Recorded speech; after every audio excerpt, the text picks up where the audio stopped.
Rhythm guitar. Selected riffs from rock, pop, blues, and country styles. The riffs in this rhythm guitar book will be written on tablature. Tablature, or tab, is 6 lines. Each line represents a string of the guitar. String 1 is represented by the top line. String 6 is represented by the bottom line.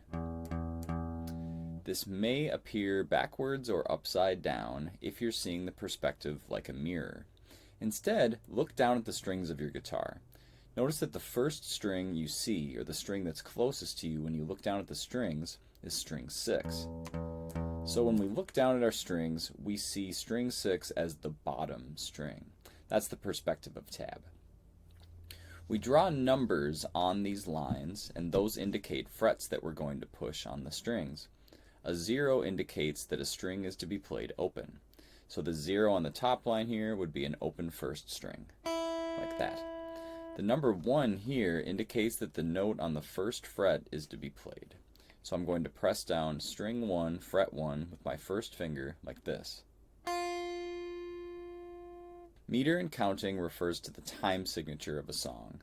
The time signature is these little numbers over here. Most of the music we look at will have a 4/4 time signature, which indicates that there will be 4 beats in every measure, or 4 quarter note pulses in each measure. Counting refers to counting the rhythms in each measure out loud or in your head. Counting can be a useful thing to do while playing, or sometimes while studying a piece. If I were to count and play this bottom line, it would sound like this. 1, 2, 3, 4. 1, 2, 3, 4. 1, 2, 3, 4. 1, 2, 3, 4. Notice that there was a rest here on beat 3. I didn't play on beat 3, but I still felt beat 3, and I counted it. That's why I've marked beat 3 with parentheses in the counting below the staff here. Adding stems to tab. The line coming out of each of these numbers is the stem of the note. In standard notation, notes are drawn with note heads, but in tablature, each note head is just the number, again, which is indicating the fret we're going to play. The stem is used to show the rhythm of the note, and it helps us read the timing of the note. These notes with stems coming out of them are quarter notes, and they would be played like this. 1, 2, 3, 4. The notes with beams connecting are eighth notes, and they would be played like this. 1 and 2 and 3 and 4 and.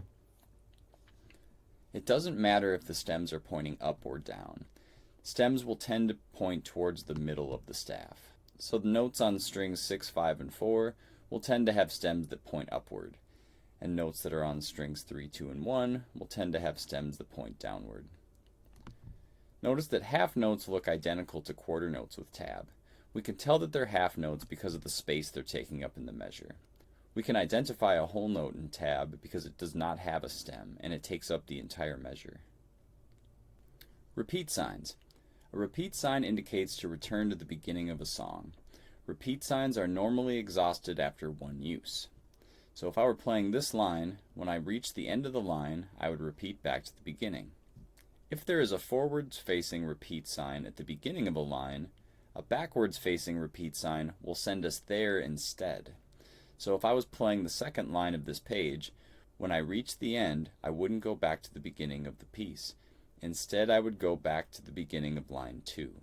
A useful way to think of repeat signs is that backwards-facing repeat signs are senders, and forwards-facing repeat signs are receivers.